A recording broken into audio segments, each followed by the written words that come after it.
Boa noite. Boa noite. Michel Temer assume como presidente interino, defende a Operação Lava Jato e promete um governo de salvação nacional. Henrique Meirelles é confirmado na Fazenda. Novo ministério inclui José Serra, Gilberto Kassab e Alexandre de Moraes. Senado aprova processo contra Dilma por 55 votos contra 22, placar suficiente para o impeachment no julgamento final. Afastada, Dilma manterá benefícios na saída do Planalto ao lado de Lula. Ela repete tese de golpe e diz que lutará para voltar. Supremo Tribunal Federal autoriza inquérito para investigar suspeita de corrupção contra Aécio Neves em Furnas. Sérgio Moro aceita denúncia contra ex-tesoureiro do PT, Delúbio Soares, e publicitário Marcos Valério, condenados no mensalão petista.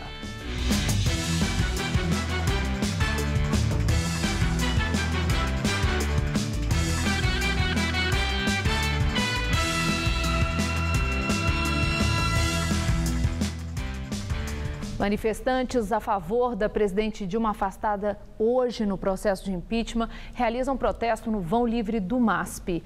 A repórter Sabrina Pires acompanha e tem mais informações. Sabrina? Olha, eles já andaram aqui para frente do prédio da Fiesp e há um bloqueio completo da Polícia Militar em todos os lados em frente aqui o prédio que está bloqueado. Ninguém passa, inclusive os portões do metrô estão completamente fechados, ninguém pode sair também nem entrar, e do outro lado um outro cordão da polícia que divide manifestantes que estão acampados aqui há muitos dias e que são a favor do impeachment. Mas aqui, segundo os manifestantes, são 30 mil pessoas que estão protestando em frente à Fiesp a favor de Dilma Rousseff e também contra o impeachment. Eles dizem a todo momento fora Temer e atearam fogo há pouco tempo aqui em algumas bandeiras pedindo a saída de Temer e a volta de Dilma Rousseff. Aqui há um cordão bastante forte da Polícia Militar, a segurança está reforçada, mas o clima é tenso justamente por esses ânimos aflorados. Voltamos ao estúdio. O plenário do Senado aprovou a abertura do processo de impeachment da presidente Dilma Rousseff. Ainda pela manhã, ela foi afastada do cargo e o vice-presidente Michel Temer assumiu interinamente. O afastamento temporário de Dilma vai durar até que os senadores concluam o processo e será de, no máximo, 180 dias. O resultado de hoje, 55 votos contra 22, seria suficiente para o afastamento definitivo de Dilma no julgamento final. A sessão terminou por volta das 6h40 da manhã, depois de mais de 20 horas de duração. Está instaurado o processo de impedimento por crime de responsabilidade. Agora, o processo volta para a Comissão Especial para a Produção de Provas, chamada fase de instrução. Dilma poderá apresentar nova defesa. A acusação e a defesa podem convocar testemunhas obrigadas a comparecer. Depois, Dilma será convidada a falar e comparece se quiser. O relator, senador Antônio Anastasia, do PSDB, apresentará um novo parecer, já incluindo as provas e depoimentos. Haverá uma nova votação por maioria simples na comissão, que será comandada pelo presidente do Supremo Tribunal Federal, Ricardo Lewandowski. Se o parecer for aprovado, os autores da denúncia têm 48 horas para fazer mais uma vez a acusação. Depois, a defesa tem o mesmo prazo para contestar. O processo, então, é encaminhado a Lewandowski, que vai marcar a data para ouvir testemunhas e para o julgamento final. Se Dilma for absolvida, ela volta para o cargo. Se condenada, sai em definitivo e fica proibida de exercer qualquer função pública por 8 anos. Nesse caso, Michel Temer torna-se presidente efetivo. Nessa última votação, para aprovar o impeachment, são necessários os votos de pelo menos 54 senadores, ou seja, 2/3 do total. Em pronunciamento no Palácio do Planalto, o presidente afastada Dilma Rousseff volta a falar que impeachment é golpe e que vai brigar para manter o mandato. Dilma foi notificada da decisão do Senado pouco antes das 11 da manhã no Palácio do Planalto. A intimação foi entregue pelo primeiro secretário, senador Vicentinho Alves, do PR. A imprensa não teve acesso. Depois, ao lado de ministros e parlamentares, Dilma fez um pronunciamento. Voltou a classificar o impeachment como um golpe e disse que não cometeu crime de responsabilidade. Não tenho contas no exterior. Nunca recebi propinas. Jamais compactuei com a corrupção. Esse processo é um processo frágil, juridicamente inconsistente, um processo injusto, desencadeado contra uma pessoa honesta e inocente. É a maior das brutalidades que pode ser cometida contra qualquer ser humano, puni-lo por um crime que não cometeu. Posso ter cometido erros, mas não cometi crimes. Dilma mais uma vez atacou o deputado federal Eduardo Cunha, afastado do mandato e da presidência da Câmara por decisão do Supremo Tribunal Federal. Sem citá-lo, disse que o pedido de impeachment só foi aceito porque não cedeu à chantagem do parlamentar que exigia apoio do PT no Conselho de Ética, onde é acusado, e fez duras críticas à oposição. Desde que fui eleita, parte da oposição inconformada pediu recontagem dos votos, tentou anular as eleições e depois passou a conspirar abertamente pelo meu impeachment. Mergulhar o país no estado permanente de instabilidade política, impedindo a recuperação da economia, com o único objetivo de tomar à força o que não conquistaram nas urnas. Meu governo tem sido alvo de intensa e incessante sabotagem. O objetivo evidente vem sendo me impedir de governar e, assim, forjar o meio ambiente propício ao golpe. Dilma também lembrou que foi a primeira mulher eleita presidente da República e citou o período em que foi presa na ditadura militar. O destino sempre me reservou muitos desafios. Alguns pareceram a mim intransponíveis, mas eu consegui vencê-los. Eu já sofri a dor indizível da tortura, a dor aflitiva da doença. E agora eu sofro, mais uma vez, a dor igualmente inominável da injustiça. Depois saiu para a área externa do Palácio do Planalto e cumprimentou apoiadores. Em discurso, disse que está sendo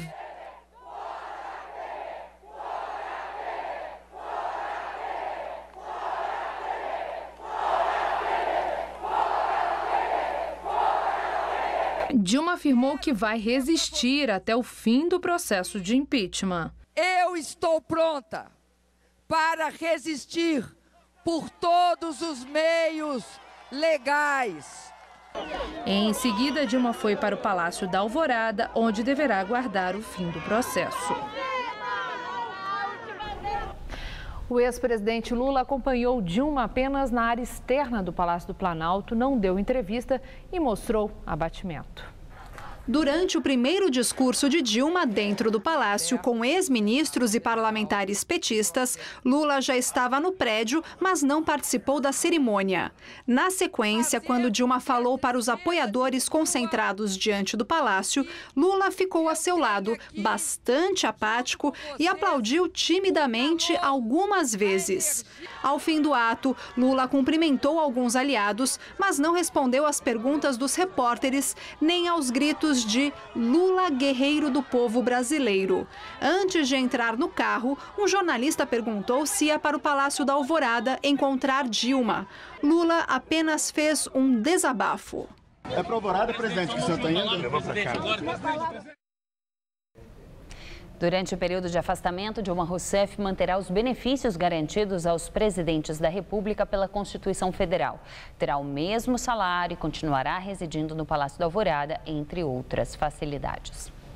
A manutenção dos benefícios dados a Dilma Rousseff foi anunciada pelo presidente do Senado, Renan Calheiros, assim que ele proclamou a decisão da Casa de aprovar o afastamento dela por até 180 dias. Os direitos são garantidos pela Constituição Federal, mantendo durante este período as prerrogativas do cargo. De acordo com a lei, enquanto estiver afastada, Dilma seguirá morando no Palácio do Alvorada, residência oficial do presidente da República. Toda a equipe do gabinete, incluindo funcionários e assessores, será mantida durante este período. A presidente também vai continuar recebendo o mesmo salário, que é de R$ 27.841. Além disso, vai poder usufruir dos seguranças que faziam a sua escolta e terá direito à mesma assistência de saúde que tinha antes. Dilma também terá direito aos mesmos meios de transporte que tinha até hoje, o que inclui motorista, carro oficial e até o avião da Força Aérea Brasileira. Apesar de exonerados, os ministros do governo Dilma devem continuar próximos à agora presidente afastada. Um deles certamente será o ex-advogado-geral da União, José Eduardo Cardoso. O Conselho de Ética do Senado aplicou uma espécie de quarentena de 6 meses para que ele volte a atuar como advogado em outros casos, mas liberou que Cardoso continue defendendo Dilma até o julgamento do impeachment. E agora vamos ao comentário de política com José Neumann e Pinto. Você e eu tivemos o privilégio, aqui na TV Gazeta, de assistir ao discurso de Michel Temer, o vice-presidente no exercício da presidência. O discurso do Michel Temer é o contraponto exato para o pronunciamento que a Dilma fez. A Dilma, no palácio ainda, depois de ter sido comunicada que estava afastada da presidência, fez o costumeiro lenga-lenga do golpe e falou coisas absurdamente impróprias. Falou em farsa política e judiciária, ou seja, o Supremo Tribunal Federal e o Congresso podem decidir o que quiser, porque Dilma só quer lutar para manter o mandato que o povo lhe deu no voto. Ou seja, ela trata o voto como se fosse uma propriedade privada dela, que lhe garante ter a propriedade privada do palácio, da possibilidade de não governar, etc, etc. E é pior, ela trata a vítima dela, 11 milhões de desempregados, a maior crise econômica da história, negócios fechados, como cúmplice. Ou seja, votou em mim, nego, tem que me aguentar. Aí você assiste, como eu assisti, o discurso do Temer. E você vê a distância que existe entre a civilização e a barbárie. Presta atenção, a Dilma não saiu ainda da presidência. Ela tem mais 6 meses, ou menos, se o Senado resolver antes, ainda para ser julgada, se afinal de contas cometeu crime e vai ter que sair mesmo da Previdência. Agora, o Temer já deu uma demonstração hoje de como é que será esse período. Tratando as coisas com elegância, governando e conclamando para que o essencial para acabar com o desemprego, para acabar com a crise, tem que trabalhar. Não vamos falar em crise, trabalhe. Foi o disco que ele viu num posto de gasolina na Castelo Branco e que quer repetir pelo Brasil. É claro que o Temer pode dar com os burros na água, que pode não ter jeito a crise, o povo ficar impaciente e a Dilma conquistar ali 2 ou 3 votinhos no Senado para resistir, mas esse sinal que o Temer deu da volta, da institucionalização do poder republicano, da elegância no trato, do fim no trato com o direito e com a língua portuguesa, nos dá esperança de que algo vai mudar mesmo, né? Bom, isso a gente vai ver ao longo do tempo. Eu volto aqui na terça-feira direto ao assunto. Até! O ex-presidente do Supremo Tribunal Federal, Joaquim Barbosa, afirma que Dilma Rousseff não soube combater a corrupção, mas critica o pedido de impeachment e diz que o motivo apontado não justifica o processo. Hoje é o dia mais dramático para o país em 30 anos.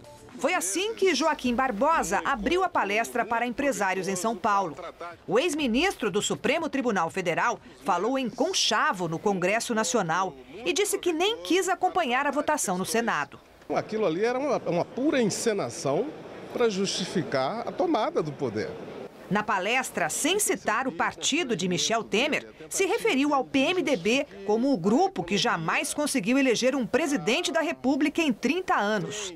Colocar no lugar do presidente alguém que ou perdeu uma eleição presidencial para o presidente que está saindo, ou alguém que sequer um dia teria o sonho de poder disputar uma eleição para presidente da República. O Brasil, anotem, vai ter que conviver por mais de 2 anos com essa anomalia. Disse que Dilma foi afastada porque não soube combater a corrupção, mas considera que o motivo para a abertura do processo não é matéria para impeachment. Criticou ainda o que chamou de ligeireza no trâmite do Congresso. O meu temor é esse, é que seja fácil, banal, trivial, de agora para frente, tirar um presidente da República. Basta que ele contrarie os interesses de uma meia dúzia de parlamentares poderosos. Durante a palestra, em vários momentos, Joaquim Barbosa criticou o fato de o cidadão comum ter sido excluído do processo, de propósito, segundo ele. Como solução, defendeu novas eleições, o que teria sido possível se a presidente Dilma e o vice tivessem renunciado. Para o ex-ministro, sem ouvir o povo, a decisão não é legítima. Eu sou radicalmente favorável à convocação de novas eleições para a presidência da República.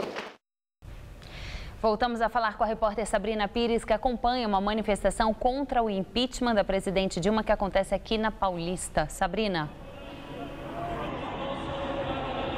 Juliana, olha só a situação aqui na Avenida Paulista, na esquina com a Rua Pamplona, em frente ao prédio da Fiesp. Ninguém passa e cordão de isolamento da Polícia Militar em todos os cantos.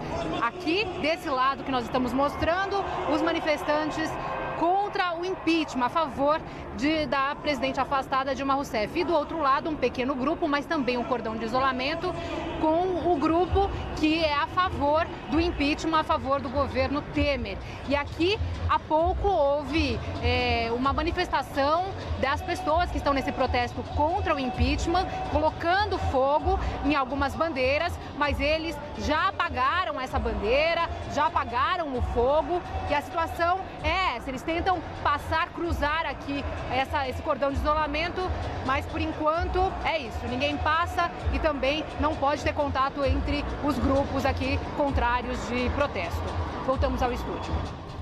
No primeiro discurso como presidente interino, Michel Temer, do PMDB, prometeu o governo de salvação nacional.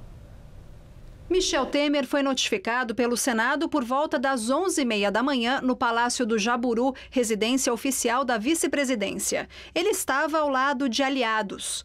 Próximo das 5h30 da tarde, foi para o Palácio do Planalto, onde deu posse aos ministros. Ele iniciou o primeiro discurso dizendo que queria uma cerimônia sóbria e discreta. Como convém ao momento que vivemos. Entretanto, eu vejo o entusiasmo dos colegas parlamentares, dos senhores governadores. Este entusiasmo deriva precisamente da longa convivência que nós todos tivemos ao longo do tempo. Depois prometeu um governo de salvação nacional. Que é urgente pacificar a nação e unificar o Brasil. É urgente fazermos um governo de salvação nacional.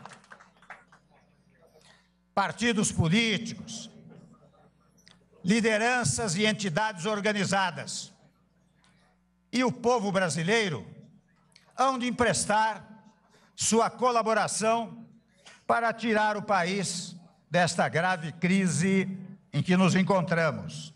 Michel Temer disse que precisa recuperar a confiança no país. No concerto interno e no concerto internacional.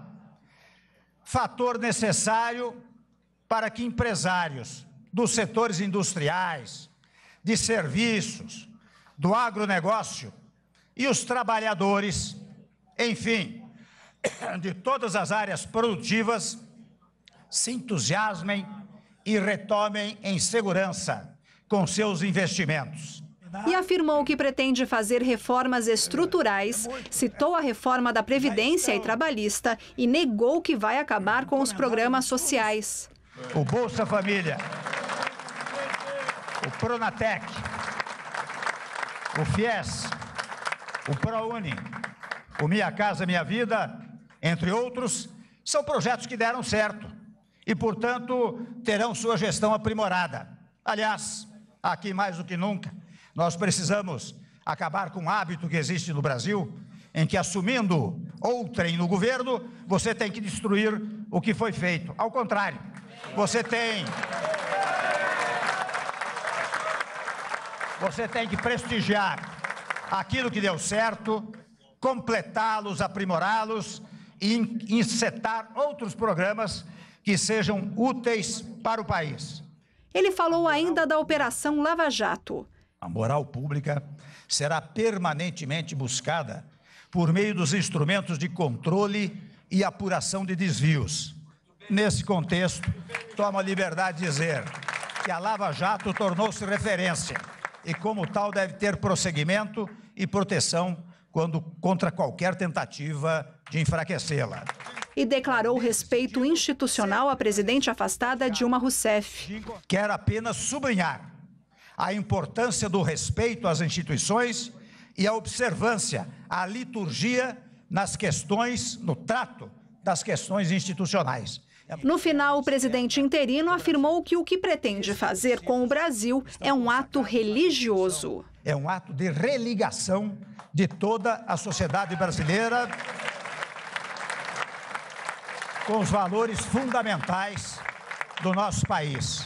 Por isso que eu peço a Deus que abençoe a todos nós, a mim, a minha equipe, aos congressistas, aos membros do Poder Judiciário e ao povo brasileiro, para estarmos sempre à altura dos grandes desafios que temos pela frente. Meu muito obrigado e um bom Brasil para todos nós. Em seu primeiro dia no cargo, o presidente interino Michel Temer anunciou os novos ministros. Agora são 24 ministérios. 7 dos antigos 32 foram fundidos e outros 3 perderam status. Em cerimônia, no fim da tarde, a equipe ministerial de Temer tomou posse. Hélder Barbalho, do PMDB do Pará, no Ministério da Integração Nacional. Gilberto Kassab, do PSD de São Paulo, no Ministério de Ciência, Tecnologia, Inovações e Comunicações. Marcos Pereira, do PRB do Espírito Santo, é o novo ministro da Indústria e Comércio. Raul Jungmann, do PPS de Pernambuco, assume o Ministério da Defesa. Fernando Coelho Filho, do PSB de Pernambuco, ficou com o Ministério de Minas e Energia.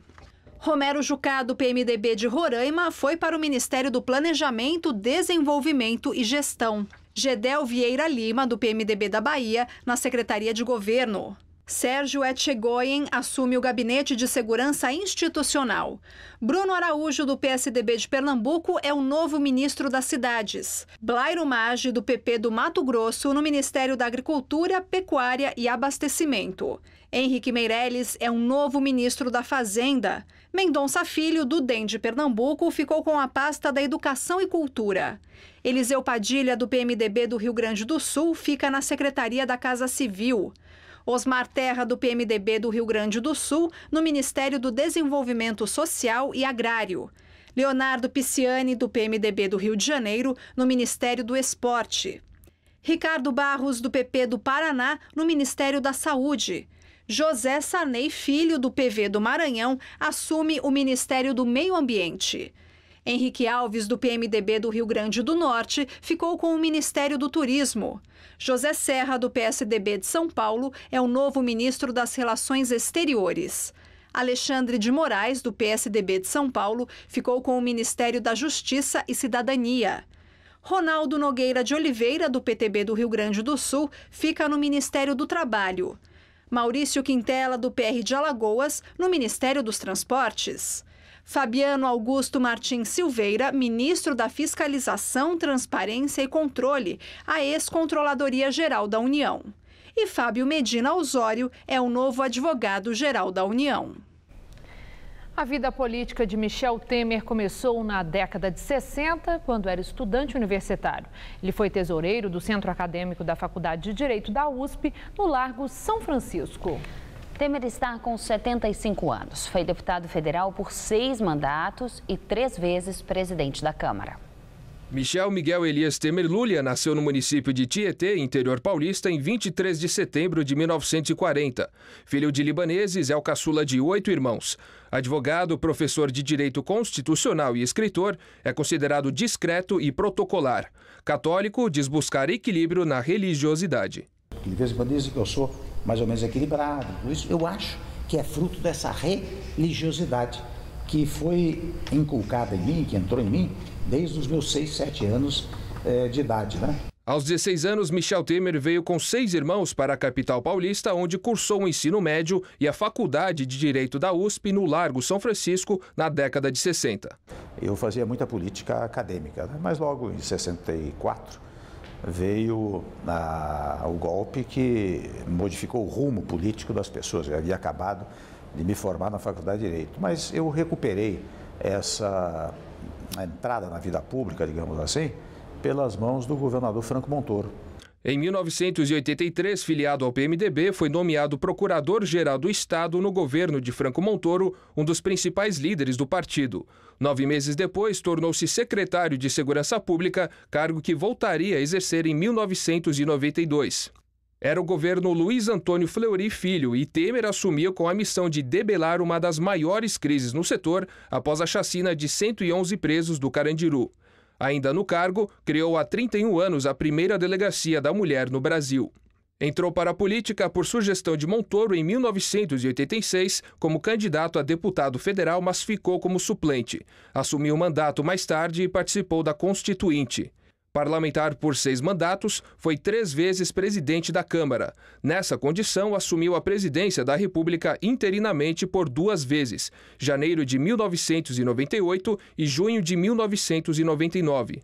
Presidente do PMDB, o maior partido do país, Michel Temer costurou a aliança com o PT, que rendeu um valioso tempo de rádio e televisão nas campanhas de Dilma Rousseff em 2010 e 2014. Temer está em seu 3º casamento com Marcela Tedeschi Temer. Ela é 43 anos mais jovem e atraiu as atenções da mídia na primeira cerimônia de posse de Dilma em janeiro de 2011. Os dois têm um filho de 7 anos, Michelzinho. E agora o comentário de Josias de Souza, direto de Brasília. Nas manifestações que fez ao desocupar o Palácio do Planalto para que Michel Temer o ocupasse, Dilma Rousseff não disse nenhuma palavra que possa lhe render votos no Senado Federal, onde ela será julgada nos próximos 6 meses. Dilma falou diretamente para as ruas, onde ela já foi majoritariamente condenada. Dilma, agora uma presidente afastada, recolheu-se ao Palácio da Alvorada, um retiro para ela. E é absolutamente improvável que Dilma retorne à cadeira de presidente da República. No primeiro pronunciamento público que fez como presidente em exercício, Michel Temer disse mais ou menos tudo o que se esperava ouvir dele.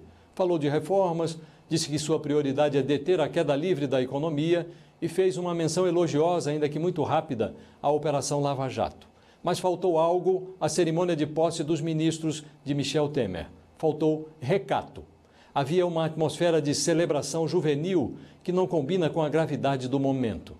O brasileiro olha para Brasília com ares de desconfiança. Tenta digerir o governo do PMDB, mas tem uma sensação de que não vai lhe fazer bem. Boa noite. O ministro Gilmar Mendes, do Supremo Tribunal Federal, acolheu o pedido da Procuradoria-Geral da República e autorizou a abertura de inquérito para investigar o senador Aécio Neves, presidente nacional do PSDB. Aécio é suspeito de envolvimento em um suposto esquema de corrupção e lavagem de dinheiro na hidrelétrica de Furnas. O caso surgiu a partir da delação premiada do senador cassado Delcídio do Amaral. O doleiro Alberto Youssef, preso na Operação Lava Jato, afirmou ter ouvido do ex-deputado José Janene que Aécio devia uma diretoria de Furnas com o PP e que recebia valores mensais por meio da irmã. Aécio afirma que são absolutamente naturais e necessárias as investigações e que a apuração irá demonstrar, como já ocorreu outras vezes, a correção da sua conduta. O jurista Hélio Bicudo, ex-militante histórico do PT e um dos autores do pedido de impeachment, divulgou uma carta comemorando a decisão dos senadores, mas mostrando preocupação com o governo do presidente interino Michel Temer. Bicudo leu o texto em um vídeo divulgado na internet.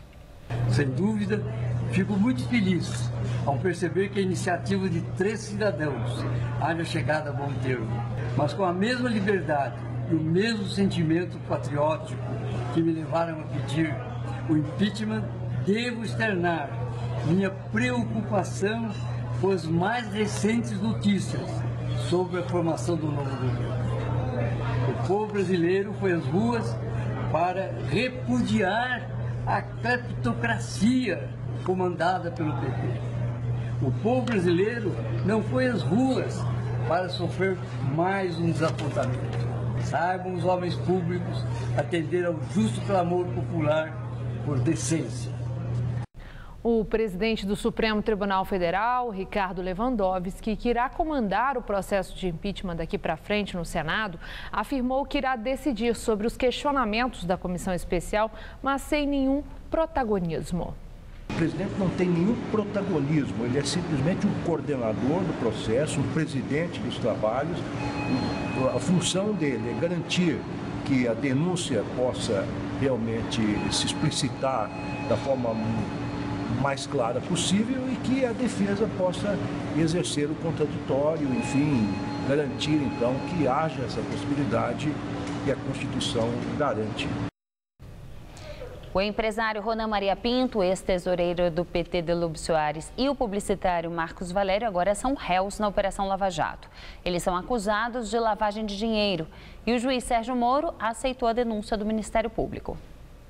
Ronan Maria Pinto, dono do jornal Diário do Grande ABC, foi preso em abril. A investigação em torno dele recoloca em cena o assassinato do prefeito petista Celso Daniel de Santo André em 2002. Ronan é acusado pelo recebimento de R$6 milhões, metade de um empréstimo fraudulento e jamais pago, realizado no Banco Chaim pelo pecuarista José Carlos Bunlai, amigo do ex-presidente Lula, também preso pela Operação Lava Jato. Delúbio Soares e Marcos Valério, já condenados no mensalão petista, são acusados de participar da intermediação do negócio. Brasileiros que vivem no exterior têm opiniões diversas sobre a situação no Brasil. Aqui em Londres, brasileiros também comentaram sobre o afastamento da presidente Dilma. Eu acho que foi um passo atrás para o nosso país. A liberdade que a gente conquistou de democracia, a gente está voltando, está regredindo um pouquinho. Ela foi eleita pelo voto direto, com 54 milhões de votos. E 54 milhões de brasileiros, né? E é uma democracia, ela tinha que ficar até o fim. Nossos governantes vão tentar descobrir se foi um golpe ou não. E se precisar acontecer de novo, que nem aconteceu, acredito eu que vai acontecer tudo de novo. Vamos ir para a rua e vai tirar quem estiver lá no governo, a gente vai tirar eles outra vez. O que mais me incomodou nesse tempo todo de governo, né, foi a falta de estrutura para desenvolvimento do país. Tá? Isso foi o que mais me incomodou. Eu morei muitos anos em Londres, fui para o Brasil, passei os últimos 5 anos lá e acabei voltando devido a essa crise enorme, né? A imprensa internacional tenta compreender o processo e informar o público em atualizações constantes. A rede de TV CNN Internacional transmitiu ao vivo a saída de Dilma do Palácio. Também pela internet, a CNN Internacional reproduz as palavras da presidente afastada, dando como manchete as declarações dela de que se trata de um golpe e que o governo sofreu sabotagem. O New York Times informa que o processo pode demorar até 6 meses. O texto afirma que a líder profundamente impopular acabou sendo alvo da raiva da população contra a corrupção sistêmica e a economia em crise. O Clarim da Argentina acompanha todo o processo ao vivo e também destaca as declarações de Dilma logo depois do afastamento. Na Europa, o El País da Espanha também reproduz a fala da presidente afastada, explica o andamento do processo e traça um perfil de Michel Temer, qualificado como político discreto e ambicioso. O britânico The Guardian publicou que Dilma foi traída por seu vice e condenada por um Congresso manchado pela corrupção. O site em português da agência Deutsche Welle afirma que a imprensa alemã vê derrota e declaração de falência de um país. No texto diz que uma nação que queria ser moderna recua no tempo e se coloca ao lado de Honduras e Paraguai como países onde presidentes eleitos foram afastados de forma questionável. O Le Monde francês destaca que Dilma pede que os brasileiros se mobilizem contra o que ela considera um golpe de Estado. Nosso comentarista de política internacional, João Batista Natali, faz uma análise da repercussão do afastamento de Dilma na imprensa estrangeira. Não me perguntem se existe hoje no noticiário internacional alguma coisa mais importante do que a Dilma Rousseff.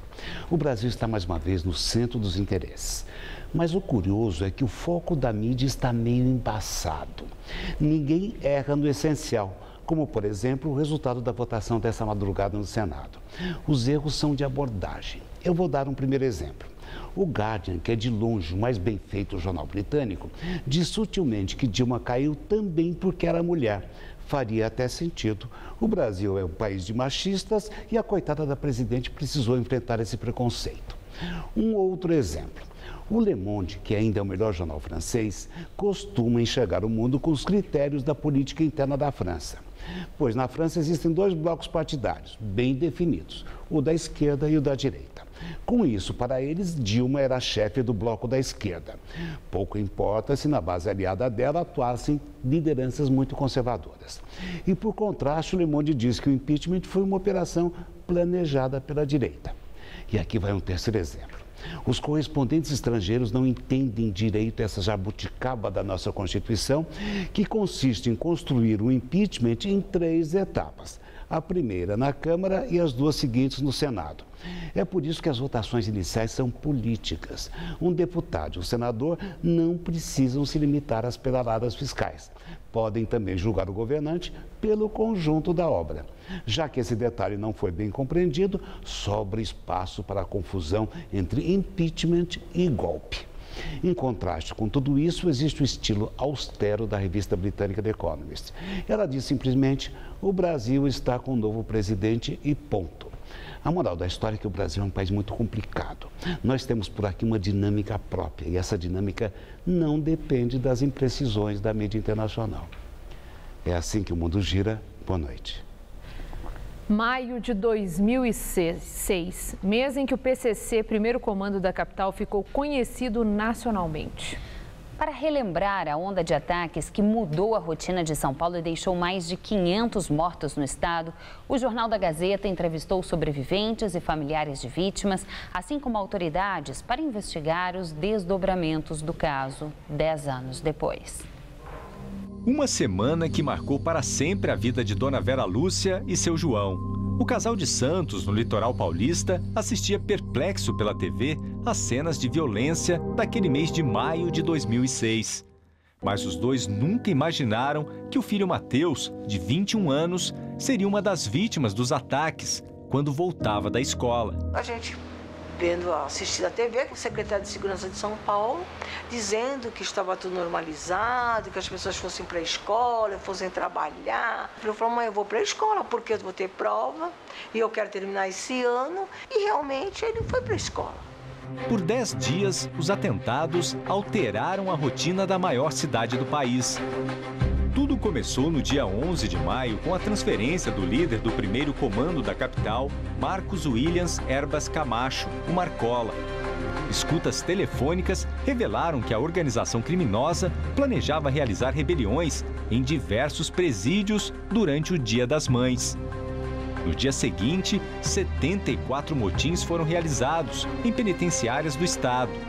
Delegacias, carros e bases da Polícia Militar, Polícia Civil, Corpo de Bombeiros e Guarda Civil Metropolitana foram atacados. Esse ataque aquela fórmula de tentar mostrar a força, né? E principalmente mexer com a sensação de segurança da população. Este ex-policial militar, que não quer ser identificado, mostra as marcas que ficaram pelo corpo. Pelo menos uns 4 a 5 pessoas armadas.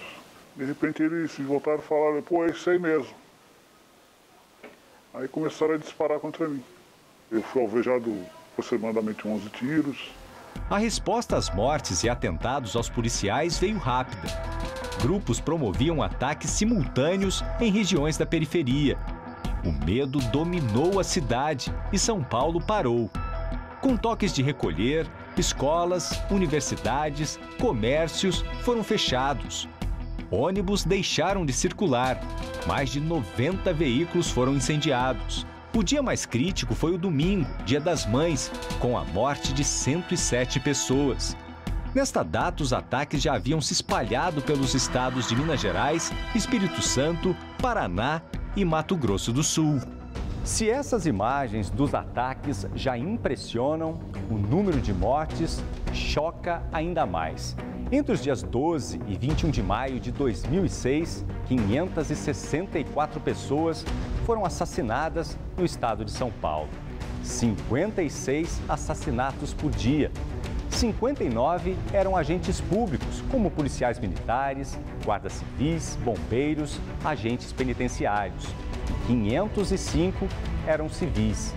Os dados são oficiais do governo federal, mas contestados por especialistas, que dizem que o número de vítimas pode ter sido ainda maior. Mais de centenas de vítimas que não tinham nenhuma passagem pela polícia e inocentes. Muitas famílias perderam seus filhos sem saber o porquê, porque estavam fora de casa, na hora errada e no lugar errado naquela ocasião.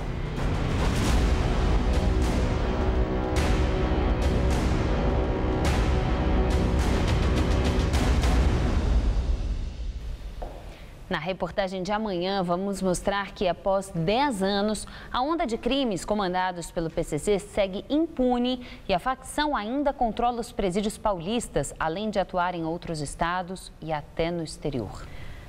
Na entrevista do dia com Maria Lídia Flandoli, a análise das perspectivas da nova fase da vida política brasileira.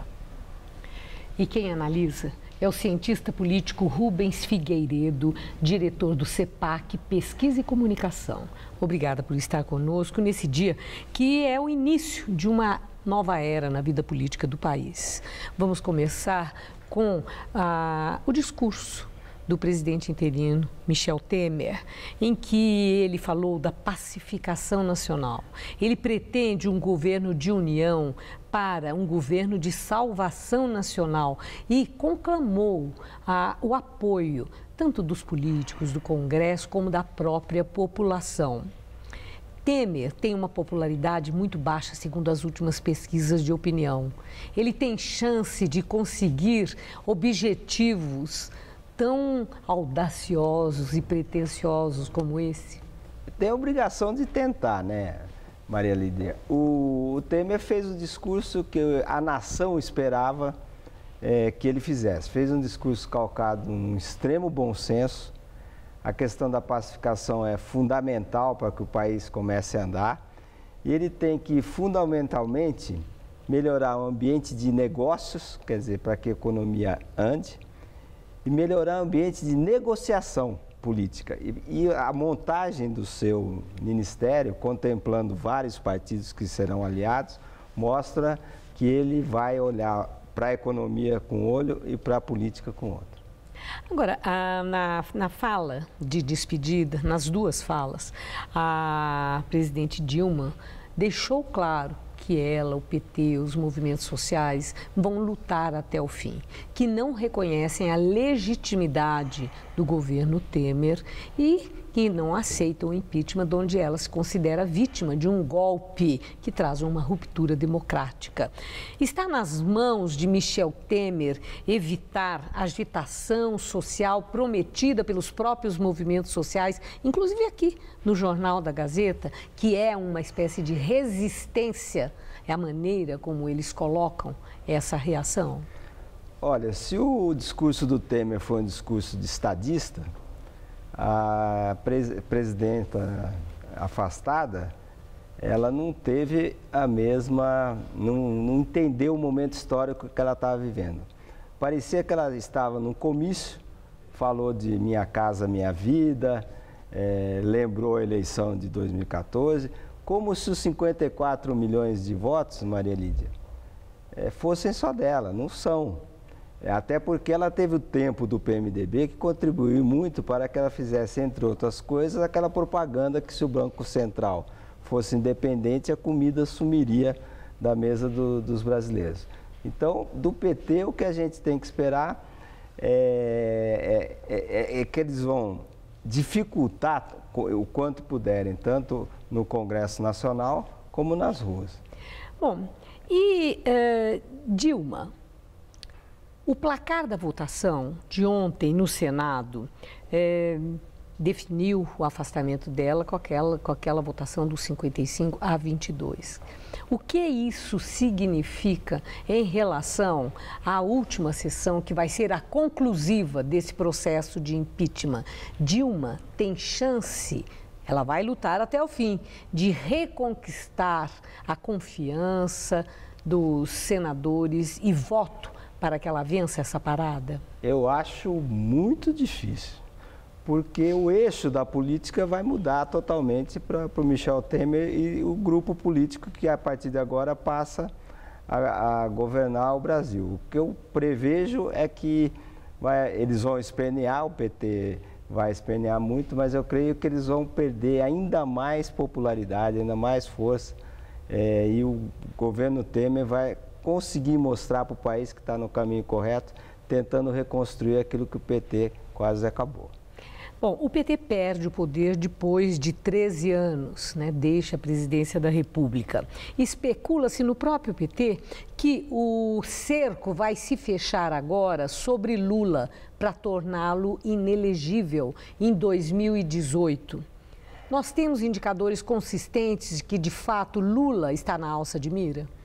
Não é que ele está na alça de mira, não é que a justiça está mirando o Lula. Ele faz parte de um grande conjunto que se apoderou do Estado e que fez tudo aquilo que a Operação Lava Jato está demonstrando para o país inteiro. Quer dizer, colocar o Lula, que criou um projeto de poder que passa pelo crime, como uma vítima das circunstâncias, é você tirar a realidade dos fatos e examinar só a fantasia. Bom, se especula sobre José Eduardo Cardoso, que teve uma performance vigorosa na defesa de Dilma Rousseff. Para muita gente, ele já está em campanha para a presidência da República em 2018, como uma alternativa na eventualidade de Lula, por qualquer razão, não sair candidato.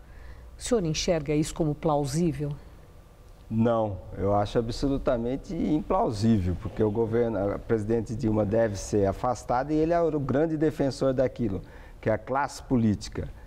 A maioria esmagadora, a maioria da opinião pública, algo em torno de 70%, desejam para o país. Então ele representa o contrário daquilo que o país quer, o contrário do caminho que o país quer seguir.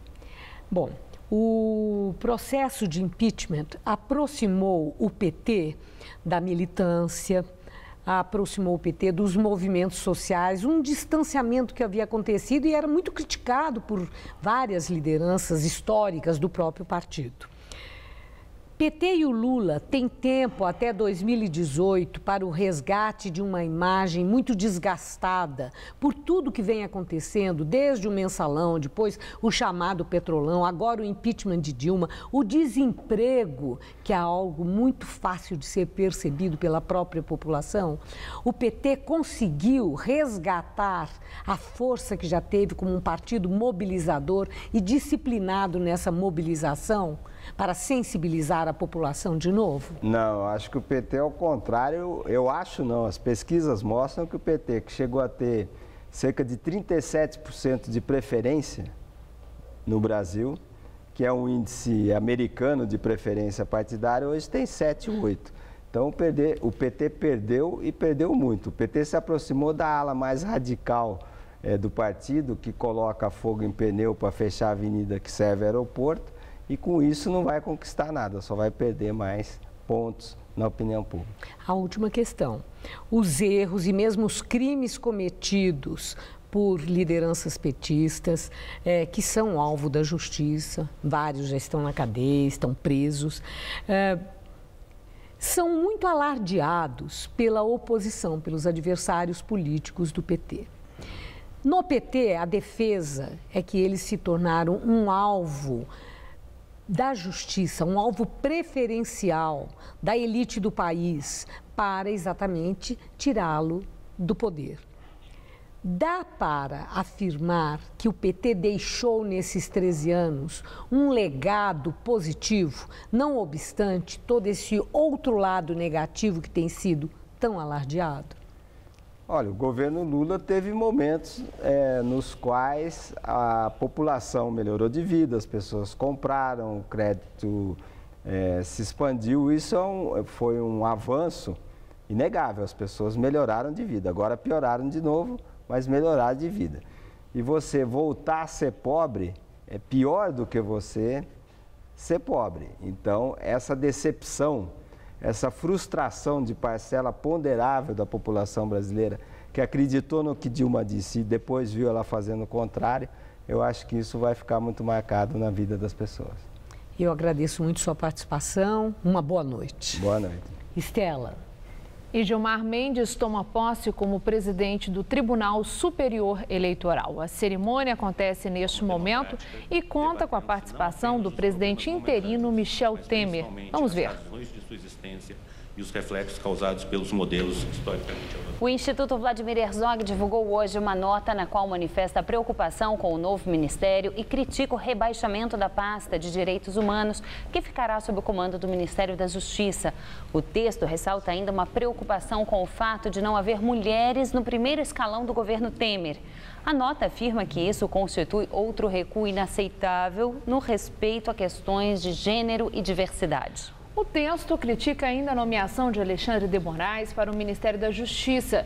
Segundo o texto, o ex-secretário de Segurança Pública paulista representa um retrocesso aos direitos humanos e afirma que ele se notabilizou ao atuar de forma violenta ao agredir estudantes, jornalistas e todos os que fizeram oposição ao governo de São Paulo. A seguir, mais informações sobre a repercussão da posse do presidente interino Michel Temer. Os críticos se apaixonaram e a Chevrolet repetiu o sucesso. Upgrade Chevrolet.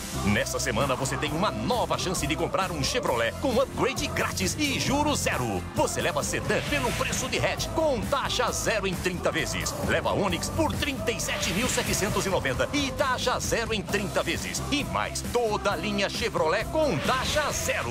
Chevrolet, até quem não esperava vai se apaixonar. Mas corra, é só até domingo. O samba já foi proibido no Brasil. Hoje é uma importante manifestação cultural. As religiões de matriz africana também já enfrentaram preconceito. O problema é que pouca coisa mudou. Os cultos afro-brasileiros fazem parte da nossa herança cultural. Mesmo assim, são os principais alvos do racismo na religião. Denuncie a discriminação. Não importa a sua crença, acredite no respeito. Qual Casper você é? A minha Casper é informação. A minha Casper é organização. A minha Casper é criação. A minha Casper é luz, câmera, ação. Essa é a minha Casper. Essa é a nossa Casper.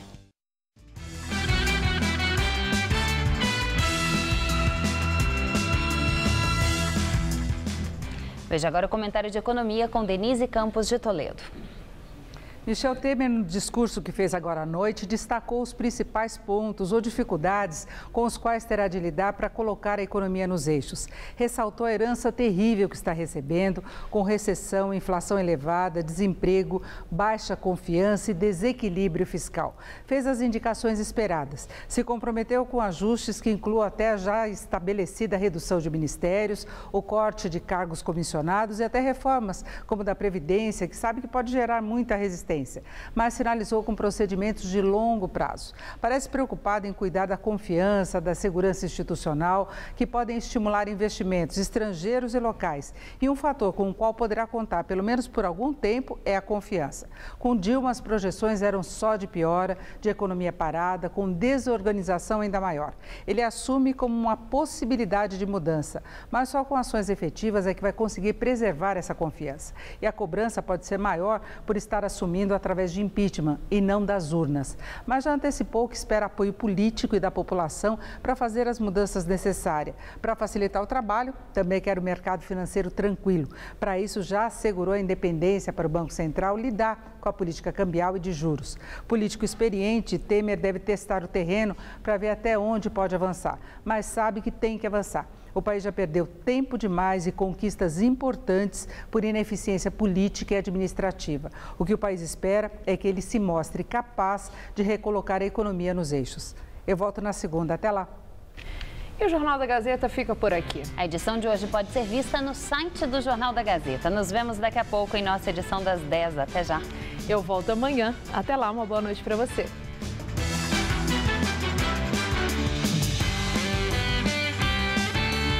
Visite o Parque Nacional da Chapada dos Veadeiros com Hoje Tem. Logo mais, 10h30 da noite.